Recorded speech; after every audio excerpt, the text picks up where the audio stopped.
አንተንም ሆነ በሽተኛ እናትህን እኮ ሰርቼ ማኖራችሁ እኔ ነኝ። እሺ አንቺ ልብሶቹን አጥበጠብቀኝ። ድንጋይ ላይ ተቀምጠ ከምትውል ይሻላል። እስክመጣ ጨርስ። አይ መከራዬ። እቺ ሴትማ ገና እንጀራም ታስጋግራለች። ቆይ ለምን ነው ስራ ማትጀምረው? እናቴን ማን ያስታምማታል? ለእናቴ ብዬ እንጂ አንገቴን መድፋቴ። እንዴ 2 ሰዓት ሙሉ ይሄን ልብስ አጥቦ መጨረስ አቅቶ ነው? ማህደር፣ ሰው ፊት ለፊት እንደዚህ አታናግሪኝ አላልኩሽም? ምንም ቢሆን ባልሽ ነኝ። አንተንም ሆነ በሽተኛ እናትህን እኮ ሰርቼ ማኖራችሁ እኔ ነኝ። እሺ አንቺ ጆ ተው። ሄሎ ጆ እናትህ እማ ምን ሆነች? በጣም ታማ ሆስፒታል ገብታለች። መጣሁ።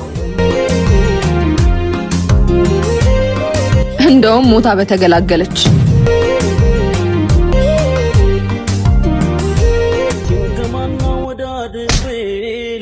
ትሰሚያለሽ? ልትቀሪ ትችያለሽ።